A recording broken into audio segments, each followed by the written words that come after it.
information on this webinar is general information and should not be viewed as applicable to your individual situation and/or circumstance. We recommend that if you have questions on your individual situation, that you follow up with either your attorney or specific accountant. Please also understand that the information we are providing is extremely fluid, is changing on a daily basis, and often getting superseded. What we present here today may very likely be irrelevant or incorrect tomorrow. As such, please know that it is only accurate as of today, certainly not going forward, and that even as of today, the information is only our best understanding based on how we have reviewed or interpreted the information. Well, hello everybody. Thank you for joining us here today. Appreciate your attendance as we do another of our weekly webinars. We'll go through. I've got Jeff Wood here joining me, so it's not just me this time. So thanks, Jeff, for being here. Good to be here. So we thought we'd do a little bit of a different presentation style here today. We're going to go back a little bit to the more formal presentation where we have in this first section, I've got pulled together a PowerPoint, if you will, that's going to go through a few of these items. As I mentioned last week, what we're trying to have these presentations be really focused on what we're hearing, our phone calls coming, the heart, the feel of what we're dealing with in this particular week. And we definitely are feeling the Payroll Protection Program as being the definitely most talked about item that we're dealing with. A lot of our businesses that we're working with are getting the Payroll Protection Program funded. We've got the recent announcement where the payroll protection, the second round of the payroll protection is out there. And so most of the presentation today is going to be on the Payroll Protection Program. We're going to go through a little bit of the just updates and news that comes around with that. Spend a little time talking about a refresher on what to use and how to really maximize the Payroll Protection Program. We're getting that call a lot of, okay, now I got funded. What do I do now?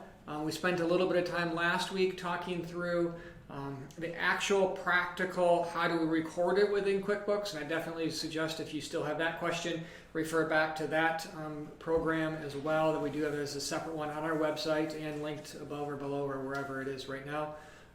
Then I'm going to kind of talk through just a couple different questions that I'm hearing more regularly on some separate, just ways to, I think, really help it ingrain a little bit further of what these buckets and what are these periods all relate to, and these time frames that we have to worry about. And then just kind of going through and spending most of our time actually getting to question and answers. And that's where I had Jeff join here because both of us are taking calls separately. We've got a list of, 80 some questions? At least. And so Steve here rolled his eyes when I gave it to him and said we can't seriously cover all of those. And so we hopefully are definitely prepared for this. We're going to probably bounce around through some of them. But we've had lots of calls from, we've kind of pulled together from calls that we're dealing with on a regular basis, from questions that we took from other professional advisors. So full disclosure there that some of these we've been able to grab over time of getting resources. It's not just us pulling this information together, and hopefully come to you with some of the more detailed questions that you're kind of feeling through. And then with the biggest attempt there of trying to really maximize this payroll protection program. We'll for sure try to pick out some of the most interesting topics.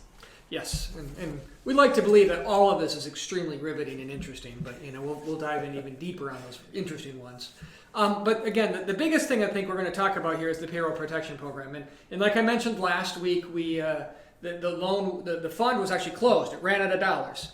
Well, then they opened it back up as of last week. So last Friday, it was approved. It went through the House and the Senate, and then signed by President Trump.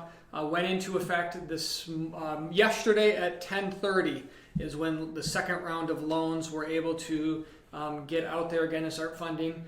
We do anticipate in having discussions with bankers that this round of funding is going to go quite quickly as well.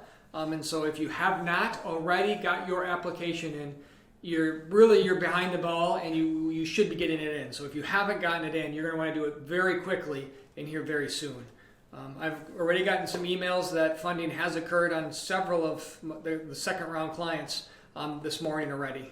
So I got several emails. Have you gotten any? I have, and to note, there was a ton of applications sitting in a queue, and those are getting priority over the brand new applications. So even more impetus to get your application in sooner than later. What do you think about the disaster loan? I know that was funded as well, but as of Monday afternoon, I checked that website and they still weren't taking new applications. Yes, as of right now, they are not taking any new applications. As of this morning, I did check. So I'm thinking that they're going to be working through the existing applications that they had in place. I have seen quite a bit. This is just media information, nothing from the SBA at this point. But they were dealing with a lot of fraudulent claims as well because they made it so easy to apply that they had several robo websites that were just applying multiple times. And so they're having to filter through those. So I do see that even though they were just funded, that they're really going through the applications that were in place and in the queue before.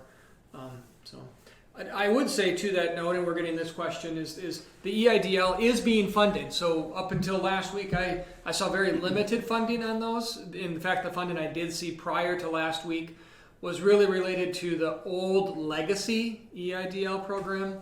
We have started seeing funding come through on the updated application process, which was the $1,000 per employee. We are seeing those funding come in. Yeah, I have seen some of that. I was also interested or pleased to hear that the second round of EIDL funding would include agricultural entities as well. Yep.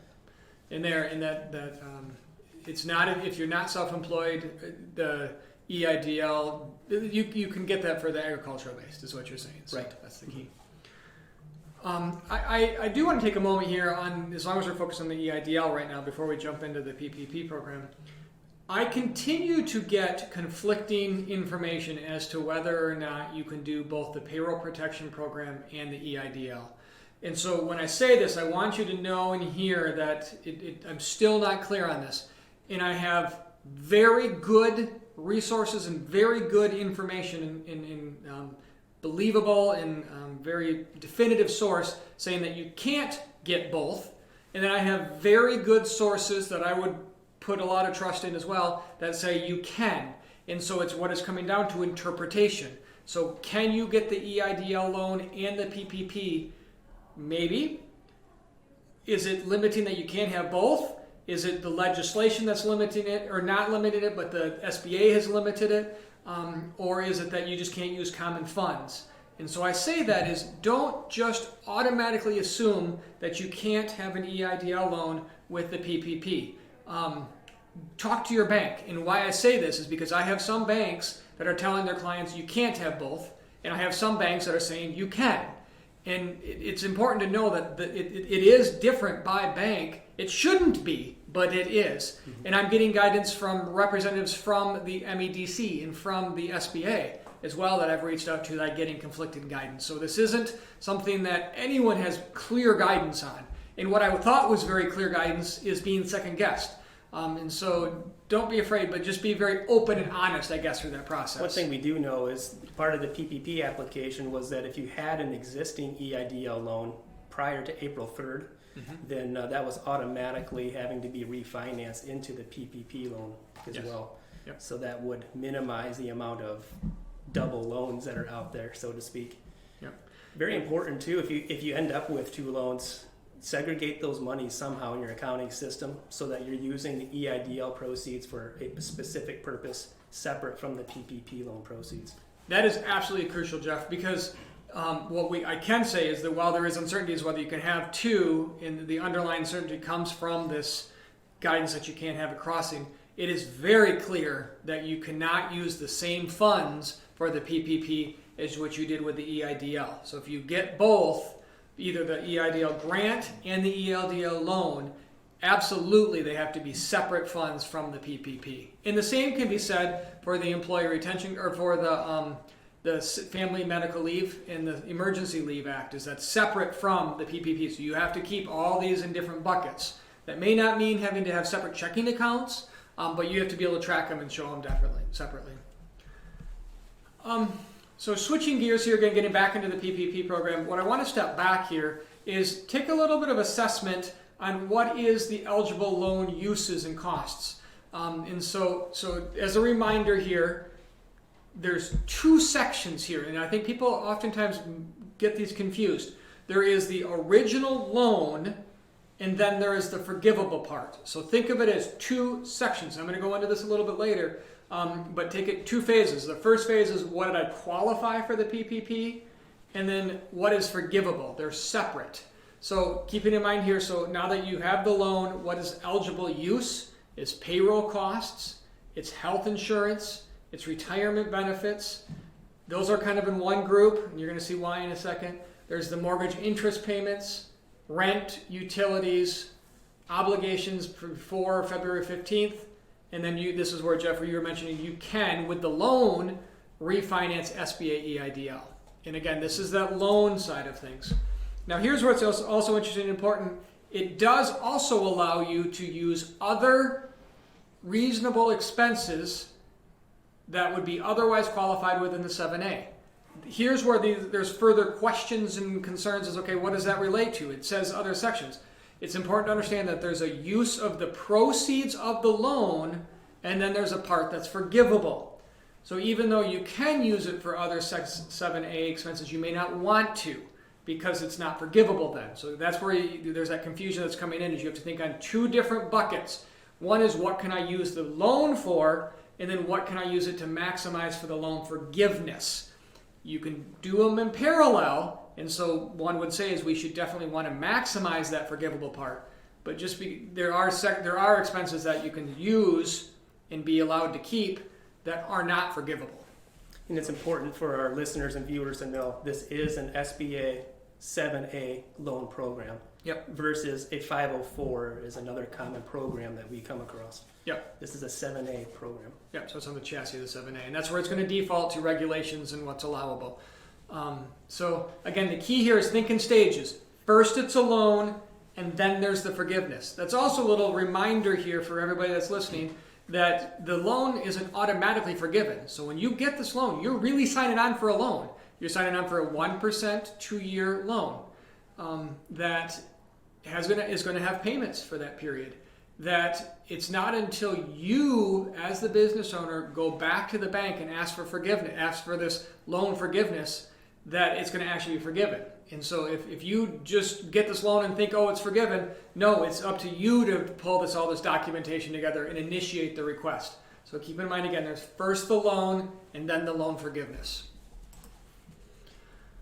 So I want to show here is it gets into the use of the proceeds. And again, I kind of highlighted those expenses and refer back to that slide earlier. But if you look at the big bubble there, those are what's qualifying expenses for the PPP.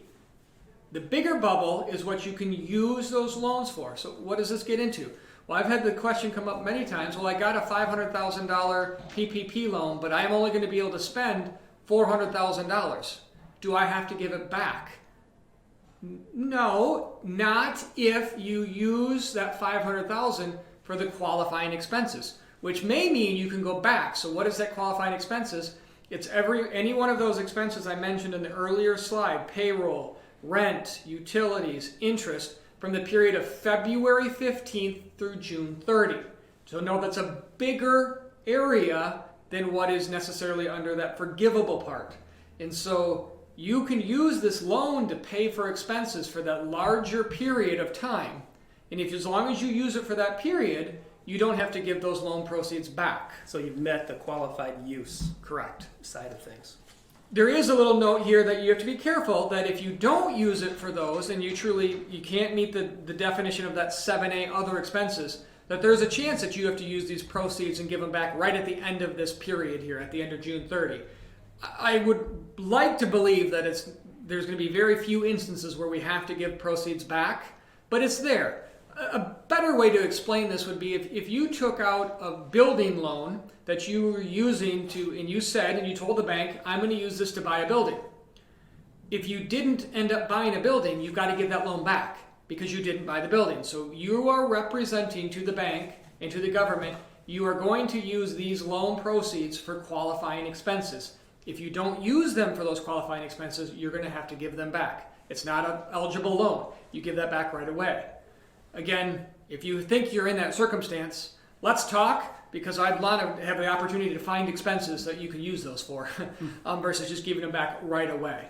But that doesn't mean that we have to jump into saying that all of our proceeds have to be forgiven. And that's where that key area is. We're going to focus on and do our best to get all of the expenses inside of that 8-week period. And that's what most of what we're going to be talking about today is to really maximize the forgivable part. But there is that bigger bucket, which is what's the qualifying expenses. You'll also note on that slide there I added 2 other side notes. There's the EIDL proceeds and the FMLA proceeds. Those have to be separate. You can't push them together.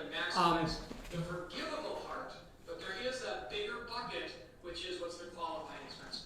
So you can't put those expenses together. You have to have them as separate expenses. Could you clarify FMLA proceeds? What we're talking about there is a tax credit against payroll taxes. Correct, and that's why you have to separate it. So FMLA is the Family Medical Leave Act, so that's the emergency sick leave, so the 2 weeks that an employee could have claimed in to stay home to care for someone that has COVID-19 or that they have COVID-19, so that's a 2-week allowable. And then there's the Family Leave Act, where if you have an employee that is home to care for a child below the age of 18 that's home from school or from daycare, those you get a separate tax credit, which is why you have them separately treated here, is because they don't want you to double dip and get 2 qualifying. Not part of the PPP program. Correct. Yeah, right. Yep. Now you're going to note here that this eligible use for forgiveness is almost the same expenses as the first slide I showed there that were eligible for the loan proceeds. There's only one thing that got dropped off, and that was the EIDL repayment. So that certainly is not eligible for the loan forgiveness. That's the whole reason that that's there, is it's pulling there. But you're going to note I have 2 buckets on there. There's the first 3 sections, which is the payroll, group health, and retirement, which gets into what is for payroll costs. And then there's those other items. One of the items that they came through and highlighted that the SBA did is the intent of the PPP program is to pay for wages. It's allowing for these other costs, but they really want you to use it to pay wages. So they put a limit on there and said that up to 25% of your PPP loan can be used for other costs. So it's the mortgage, the rent, the utility, and interest. You can use up to 25% of it. So you have to use at least 75% for payroll. You can use more for payroll, but you have to use at least that 75%. So this, I'd like to add a little detail there is, if you have a $100,000 loan, to truly maximize, you're going to want to spend $100,000, 75% on payroll, 25% on other. Mm-hmm. If you only spend $80,000, you want to make sure that 75% of the $80,000 is spent. That's how that would work. Yeah, the 25% is a percentage of what's forgiven, not a percentage of the total loan. Correct. Yep. And again, we're diving into some details here, and this is why it's important that we really step back and ask ourselves, okay, we've got 2 buckets. We've got the bigger one, which is eligible for the loan proceeds, and then there's the part that's eligible for forgiveness. So we certainly want to make those overlap and be the exact same size. So that way, if we get a $100,000 loan, $100,000 is forgiven. But that may not happen. It may not make sense, where you may not call your employees back fast enough, or you may not have the rent payments because it was forgiven. I want the opportunity to try to spend those, and that's what we're going to talk about here for the rest of the conversation. But it's not like it has to be 1 equals 1. There is the ability where there's part that is used but not forgiven. So I mentioned this last week, and I'm going to hit it hard here this week, and you're going to see this come up a lot in the question and answer. It's the word and. It's an and, so incurred and paid. We may find further guidance on this, and we know we're going to have further guidance on it, but as of right now, you're going to hear us hit over and over again that for the forgiveness section, so that 8 weeks, in order to qualify for the forgiveness, it's incurred and paid, so both. So there's going to be a lot of the questions, so what about payroll that happened before but paid during, or the payroll that's accrued before and paid after, or rent after? It's incurred and paid. Now we may find out later that they relax that a little bit, and I quite frankly hope they do. But I can also see why they're not going to as well. So we should go into this pretty conservatively, assuming that to the best of our abilities, we're going to want to have incurred and paid. And throughout the Q&A session, so if you can stay tuned towards the end, then we'll cover some scenarios that might help explain or provide a little more insight into this incurred and paid, and we'll let you know what some of the other advisors are indicating out in the world. Before we get to the Q&A, there's one other larger topic that has come up quite frequently in the last week or two, and it gets the idea, well, what if I didn't know? My banker said they weren't sure. You've heard me hit multiple times. We don't know. Am I held accountable? Unfortunately, where the buck is going to stop is the signer of that loan. It is a loan, and you are signing on that loan, you being the business owner. So ignorance is not bliss. And in fact, there's lots of information out there, and I'm actually going to refer to that will be on our website, and I'm getting this from actually another attorney firm that has this out there. It's Warner, Norcross, and Judd, and I think they did a good job of summarizing it. But you're opening yourself up as a business owner for potential liability for signing this. I mean, I'll point to Ruth's Chris. There's going to be arguments of whether or not that was appropriate or not. I would like to believe that the person that signed that didn't sign it intentionally, that they were going into it trying to understand to the best of their ability for their employees. But you better believe when you watch the media, that is not how it's being made.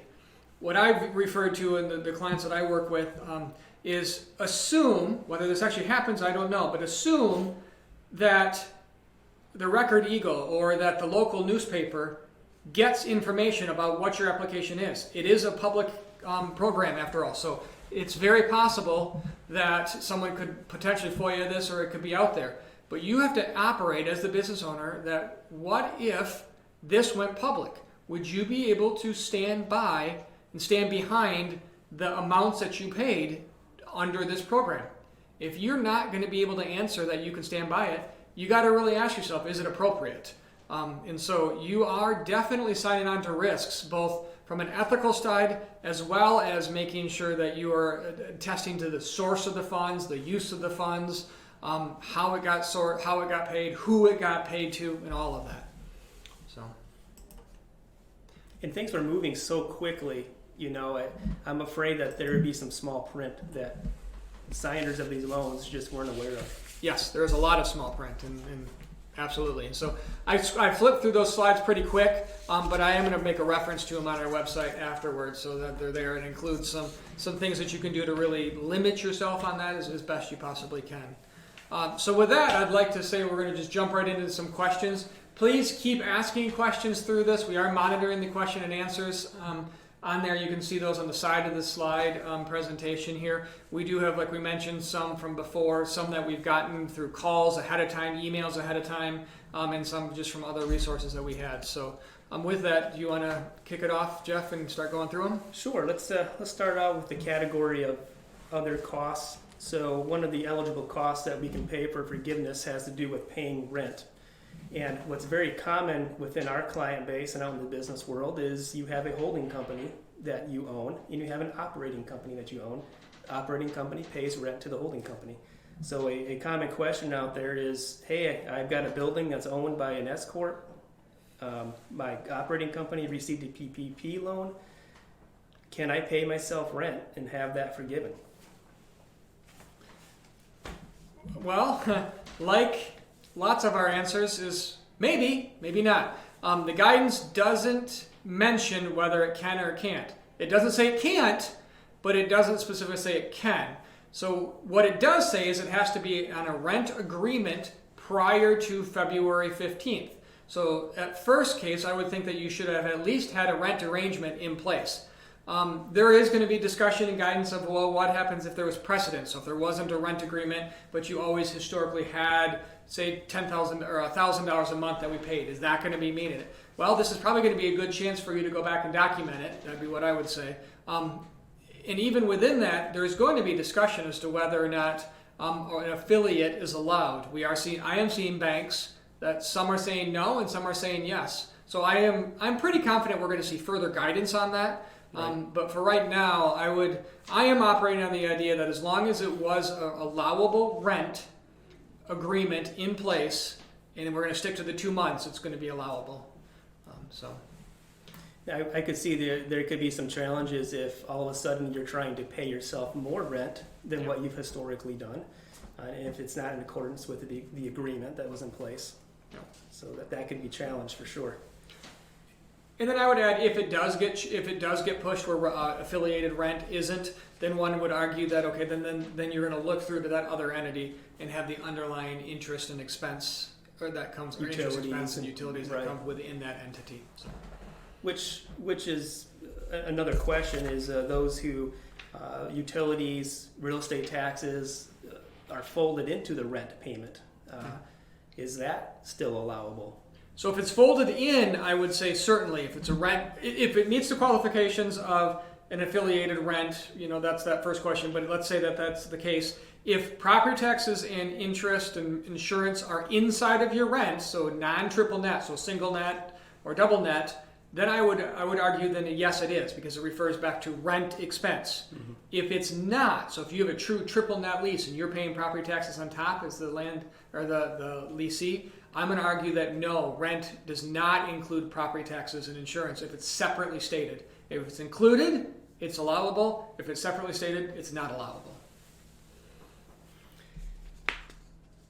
Then there's a question out there about rent on personal property. So a lot of the times we're thinking in terms of a building lease. But what about equipment leases?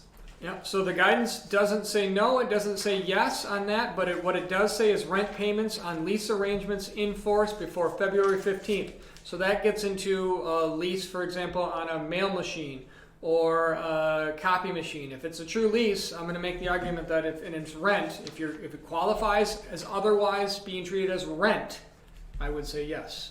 So if it's truly rent. And then there's also a common question out there as to what are utility costs? Now we certainly think of electricity, water, but internet is included. Yep. Telephone, landlines, internet, gas, electric.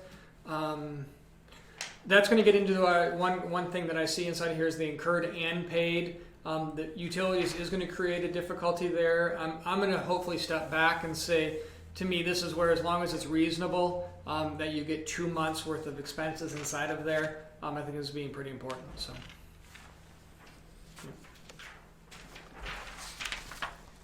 All right, let's flip over to the next category of allowable expenses, and that's compensation or payroll costs. So why don't we go ahead and define what wages or payroll costs are? So the biggest item would be actual compensation, salary, hourly rates, tips paid to tipped employees. Yep. Claimed tips. Yep, claimed tips. Bonuses are considered compensation. So we're going to get into the details here a little bit on what is defined inside of a bonus, but if bonuses are paid as part of the normal course of business, bonuses would be allowed. You've got, this is where, in my mind, retirement is going to qualify inside of a payroll. Sick time paid, not part of the FMLA sick time, qualifies. Vacation would qualify. Paying people to be home qualifies. I'm glad you brought up retirement benefits. That made me think of 401k plans that have a profit sharing component.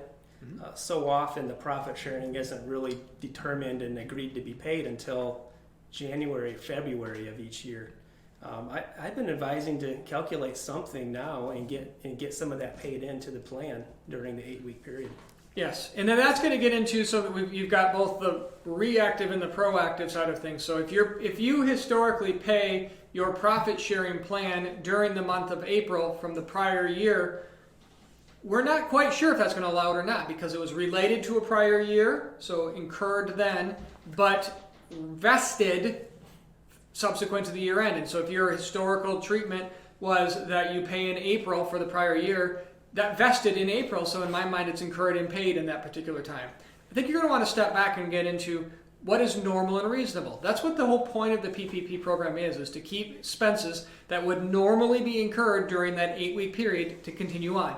It's not to minimize it and not to maximize it. Sure, we're going to do our best to maximize this, certainly, but the intent of the program is that you're going to keep doing exactly what you did in 2019. So as a gut check, if you paid during that same 8-week period in 2019, if you paid out your profit sharing plan, I'd like to believe it's going to qualify here.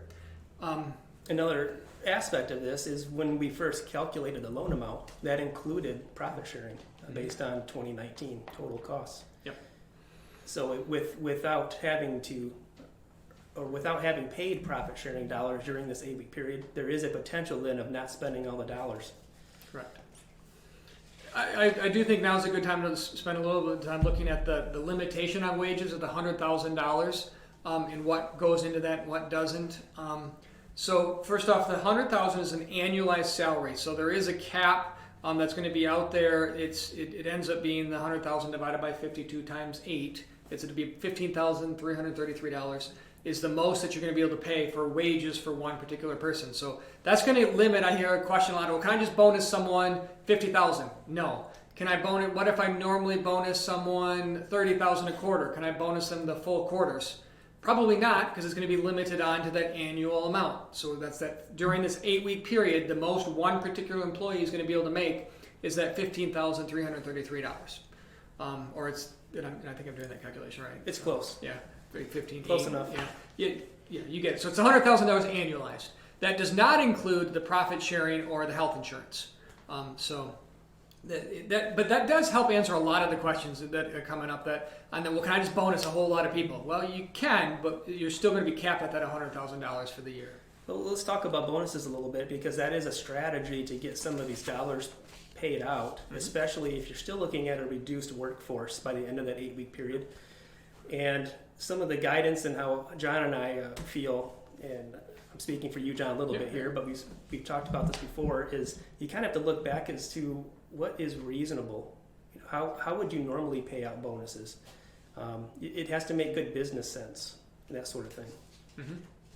Yeah, and you got to be able to document it as to why you did it. Now, in theory, there is a reason to have people make more during this period. Whether you call it hazard pay, whether you call it I just needed to pay more to get them off of unemployment, whether you call it whatever it is, it's okay to pay more as long as it's reasonable and equal. That's going to be another thing. Equal doesn't mean the same, but maybe a better way to use is fair, is that you have to look at it and say, why would you pay this person differently than this person? If there's a logical business reason you would, then great. But if there's a logical reason you wouldn't, then you got to really second question yourself there. Does SBA regulations really dictate what we're saying? Not really. Not really. Not on the upper side, only on the downside. We'll get into the downside. There's thresholds you can't underpay, but you can, I feel pretty comfortable that you're going to be able to overpay as long as you do it within reason. That jumps into another item that I get asked a lot is, well, can I add my kids, or can I add my wife or my spouse or my husband or my aunt or my sister to these and start making extra payments? There's nothing that says you can't, but here's where I'm going to tell you, A, assume that this goes out in the article, it is out in the Record Eagle or the local newspaper. Can you stand behind what you did? And then B, is there business purpose for it? I've been challenging everyone that asked me this question. If we're willing to do it, then next year. So if we're going to do it this year, we better keep them on. So if there's a really business purpose to all of a sudden pull on a spouse or pull on a kids, well, if there is, great. But I'm going to really push you next year. That's going to say they better be making that same amount of dollars next year, because it's not like you can just do it just for this and then be done. So be prepared to answer why you're doing it, and it has to be more than just getting this credit. And the spirit of this, too, is to bring back employees that have been laid off or furloughed as well. So that needs to be the main goal. Is overtime allowed for employees? Yes, and overtime is allowed under the PPP program. You are going to be limited to the $100,000 again, but yes, it certainly is. It certainly is allowed. Let's talk about having, in regards to wages, your loan forgiveness can be reduced if an employee has a reduction in pay of 25% or more. I know I've come across articles online as well as some questions with our own clients that say, you know what, this person was employed through the first quarter, but they decided to move on. They went to another place of business. Not my fault. Didn't even lay them off. Mm-hmm. But now they're going to be counted as part of this wage reduction. to me, it doesn't seem fair that would be part of it. So I'm hopeful that we'll see some more guidance from the SBA as to certain exceptions or waiver requests maybe that could be out there, but that's purely speculation at this point. And what I've oftentimes in that instance said is, what I do see in the guidance is it brings it down to the FTE equivalent.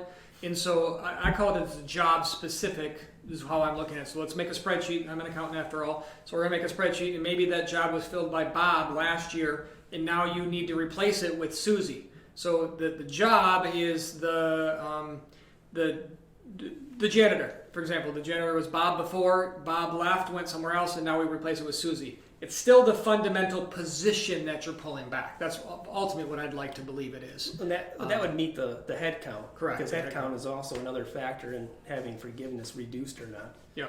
Where you're going to run into a little bit is what if you had someone that was higher paid and then you replace them with someone that's lower paid. That's where it's going to be difficult on the compensation there, but you'll get some. And again, that's where I'm going to say we're talking about maximizing it, and we certainly have lots of strategies, and we're going to want to talk about your specific situations for your specific things. There's one thing to maximize this grant. We want it, or this forgiveness. We want to do that, so don't hear me say we don't want to do it. But I don't want that to be the number one reason that you as a business owner do something. You should still make the right business decision. So I'm going to go back to that example where we had a higher paid employee and we replaced them with a lower paid. Well, if that's the right business decision, then yes, you're going to lose a little bit potentially on the forgiveness. But just paying someone an extra $10,000 because that's what the person prior to them made may not be the right thing, because that means you have to continue it on going forward. And so don't just look at this one instance as in an isolated instance, I guess. So. Have you seen any new guidance, John, on how to calculate full-time equivalents? Is that based on 30 hours or 40-hour work weeks? I've seen it off of 30 hours. Is that where you've seen it as well? I'm seeing more of that based on 30, so which 30. coincides with other federal programs. Yeah.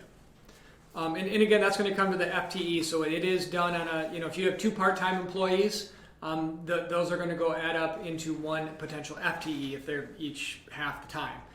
So it's based on FTE or full-time equivalents that is out there. So the question there was, what is full-time equivalent? Is it 30 or 40? Really, that fundamental question is a moot point in the idea that what they're doing is they're just comparing it from period to period. So it's number of hours worked to get to it. So if it's not necessarily mute, but it's more as a comparison to what you made last year, what you had last year to what you had this year.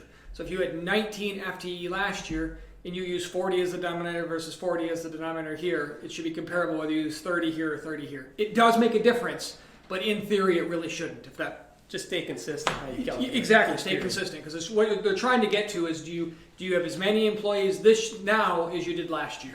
That's the underlying premise of what that is. So. We get the question, we've got an 8-week period here, and my 8 weeks isn't until June 30th.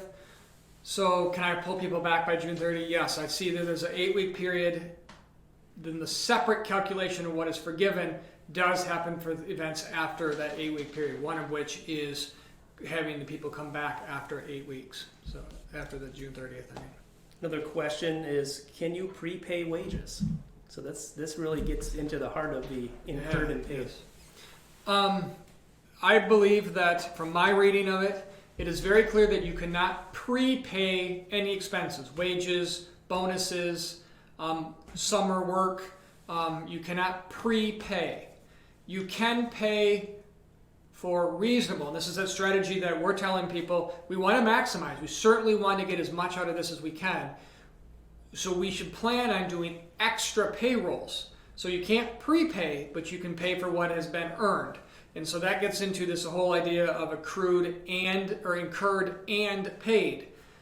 So one strategy of that is, okay, as long as we have 8 payrolls, if we paid weekly, if we have 8 payrolls during that 8-week period, well then do we pay the fact that, because you pay payroll in arrears. So if I pay Monday through Friday of the week before my 8 weeks started, then do I pay it on that next Friday that after the 8 weeks started? You could, and you can just stay consistent during that 8 weeks. Where you're going to want to do that is if you have consistent payroll. You might as well. But if you have a ramping up of payroll, you may want to forego having this first payroll counted and instead say, I'm truly going off of the incurred and paid. So starting from when you earned the dollar, so if you made if the loan was funded. So meaning an employee has worked in that 8-week period. Correct, worked. And then what does that mean? Well, you typically get paid in arrears. So if let's pretend that we got a loan funded on a Monday. And normally the employee works Monday to Friday and then gets paid the following Friday. Well, we're going to want to make sure that we're probably going to have an extra payroll that last week of that 8-week period where they're going to have actually 2 pays. So to me, that's not prepaying, that's paying for what they've earned. You've just paid it earlier than you normally do. Now that's where I have to be able to step back and say, I don't want to ram in 9 weeks of pay. So you can't sit there and say, I get the first Friday and then the extra Friday at the tail end. You want to be able to represent that you had a fair, consistent treatment throughout that 8-week period. That gets into a question of what about biweekly payroll, or what about even more complicated is I pay my employees on the 15th and the 30th. How does that fit? It's definitely giving accountants work because we're going to have lots of fun spreadsheets. They're going to come up with, how do you allocate for the weeks and paid. I'm going to hit back on the incurred and paid, and so focus on that to the extent that you possibly can. We may end up having extra payrolls in there. So I am encouraging clients, and we're assisting with this as well, in really mapping out those pay periods and the date of the loan, and just to see what you may have to deal with. Another interpretation of incurred is I incurred a cost from February 15th through June 30, and I ended up paying it during the 8-week period. So there is advice out there that would also fit this loan forgiveness. As long as you incurred a cost during the allowable use period, and by the way, I paid it cash basis during the 8-week forgiveness period, that would count. So we don't have clear guidance though. I'm really hopeful that SBA will send us really clear guidance on that. Yep. And we've mentioned this a few questions, but bonuses, it is there. That's a little bit trickier, and so I would like to probably overall take bonuses on a case-by-case basis with your particular client and talk with them. But the idea there is the vesting period and incurred. That gets into what you just alluded to there is, okay, is it incurred and paid?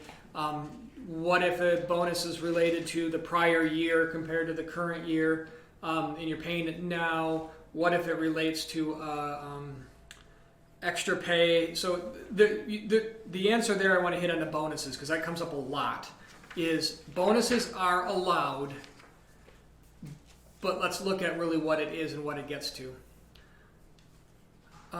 One question I want to hit here too before we go to it is, if we restrict overtime during the 8-week period, is it considered a wage reduction? So assuming it's an hour employee, we don't interpret that a reduction in hours is a wage reduction. It limits what's going to be qualified, yes, but it's not necessarily just purely a wage reduction. So again, we got to kind of look at it. And what they're comparing to, just as a note as well, for that 25% is the prior quarter. So I feel pretty comfortable that we're going to be looking at what did you pay your employees January 1st through March 31st of 2020 is going to be what we compare it to. And so that's going to be the base model that we're going to go forward to. So now we have quite a few people that are self-employed. Let's talk about what are wages for self-employed or compensation for self-employed for PPP loan purposes. So there's 2 categories of self-employed. There are those who actually have employees. So I'm a Schedule C business owner and I have employees that I pay. Or those who have no employees and it's just me. I do all the work. So what's compensation in those 2 regards? Honestly, I don't know the fair answer on some of these. So this is where we're. I have an idea. Yeah, well, good. You're going to answer on. I've got ideas, but that's where you'll note on the email that we sent out. There's certain things that we feel pretty comfortable on. There's certain things that we're okay on. There's certain things we don't know. This is one I think that we feel logically we know what it is, but we're not quite sure, and we're hoping for further guidance. Mm-hmm. So this wasn't really a staged. It was going to come up in some question, but as the point, you're going to see there is questions out there that we're dealing with. the self-employed is unprecedented. It's been deals with the unemployment, it deals with now. The fact that you're pulling in self-employed into these calculations is unusual. But what I do feel pretty comfortable about is we go back to how it was originally determined, which was you looked at your taxable income for the year, divide by 2 times 2.5. So logically speaking, then if you're self-employed, it's going to be off of your taxable income. Right. So some of the recent guidance indicates that, number one, like you say, you calculated your PPP loan based on 2019 Schedule C, line 31 profit. Pretty cut and dry there. And then the loan forgiveness period is going to be based on that same calculation, and they're calling it income replacement as part of your forgiveness. Where I'm concerned is, quite frankly, is if we use that 8-week period as a net income, what's the last thing so net income is going to go out because you're still going to be paying your other expenses, that the likelihood of being profitable during this period is going to be much tougher than you historically are. And so unlike a wage where we can we can put a wage out and end up going net income below zero during this 8-week period. If the self-employed is truly a net income, I'm concerned that there's going to be a fair amount of amounts that are given back under the self-employed if they look at just purely that 8-week period. And I'm taking the guidance or interpreting it to mean that even the forgiveness period, this 8 weeks, is purely based on your 2019 Schedule C profit and not based on the current Schedule C profit, okay, which we can pretty much assume is going to be low, based on not being in business or not having ramped up. And then the question on whether if you have employees, I think that's a little bit easier. Again, and the employees are going to defer back to what all the other questions of just whether you're self-employed or you're not. If you have employees, they have their own wages and their own treatment. So it gets how do owners pay themselves? We currently take draws in the bank account, not on payroll. Is this forgivable? Yes, that's built into the idea of the profit. That's what the self-employed is. It's the profit. So right. As you know, we're flipping through several pages here and skipping lots of questions. We are going to probably be posting these questions out on our website so you can read through them. There are other questions and answers out from other advisors. I definitely strongly recommend that you go out and look at those too. Again, you're getting a wealth of information out there. Be careful where you're getting it. Be careful on the source that's there. But there is a lot of information out there, and so there are certain ways there are definitely ways to strategize to truly maximize this forgiveness. Here's a good question on use of funds. Are there any stipulations that require us to spend 100% of the proceeds? So if we only spend half of the proceeds, what do we do with the amount that's left over? That goes back into, if you remember, the two buckets. So as long as those proceeds are then used for the bigger bucket of expenses. So again, it could have been payroll or rent or utilities or other 7A allowable expenses from the period of February 15th through June 30th. So assuming that those conditions are met, this is an underlying loan. And so if only if 60% of it is forgivable, the remaining 40% is just the remaining loan that you have with the bank. And they've talked about how they're going to modify the monthly payments so that you have a 2-year loan at 1%. So it defaults back into that loan is what is the answer on that question. In the banking section here, I've gone back and forth as to when the 8-week period starts. There's loan origination date, which in my mind has always been the day you close the loan, but I'm seeing in many instances where funds are not being wired until 1 or 2 days later. And so that could be the start of the loan. The 8-week period is when you receive the funds. So the disbursement date versus the closing date. And also in many cases, I've always seen the disbursement date to be the closing date.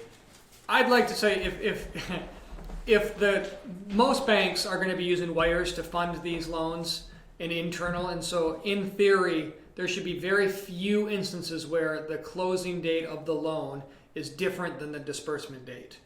That's my opinion on it. And if there are, kind of shame on that bank.